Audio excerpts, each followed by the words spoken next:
সালাম স্টিল ভোটের গাড়ি নিয়ে আমাদের প্রতিনিধি তরিক ইসলাম এখন রয়েছেন কিশোরগঞ্জ ৩ আসনের ডাক্তারবাড়ি এলাকায়। সেখানকার ভোটারদের ভাবনা জানাবেন তিনি। সালাম স্টিল ভোটের গাড়ি নিয়ে আজ আমরা এসেছি কিশোরগঞ্জ ৩ আসনের ডাক্তারবাড়ি এলাকায়।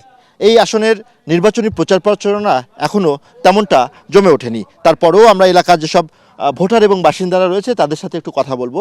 আমরা ভালো যোগ্যমান প্রার্থী চাই, যে দেশের ভালো করতে চাই। আমরা এলাকা তো রাস্তাঘাটের মানে একটু সমস্যা, এই যে রাস্তা যে আপনার আরো 15 বছর আগে করছিল এই অন্ত বাঙ্গাচুরা, হ্যাঁ তে মনে করুন যে আমরা রাস্তাঘাটেই আমরা তো নিজে কাটিয়ে কেমন লাগবো হলে আমরা রাস্তাঘাটটা যদি ভালো থাকে তা আমরা লাগে সুবিধা।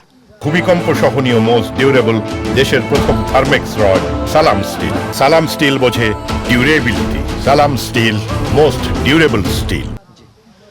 যেমনটা শুনছিলেন, এলাকার ভোটার যারা রয়েছেন তারা বলছেন যে রাস্তাঘাট এবং যানজট এই এলাকার একটি বড় সমস্যা। অর্থাৎ আগামী দিনে যেসব প্রার্থী জয়ী হবেন বা তারা প্রার্থী নির্বাচনের ক্ষেত্রে সেই প্রার্থীকে বেছে নেবেন যে এলাকার উন্নয়ন এবং তাদের জীবনমান উন্নয়নে সবসময় তাদের পাশেই থাকবে। তো সালাম স্টিল ভোটার গাড়ি থেকে এই ছিল আমার কাছে সবশেষ।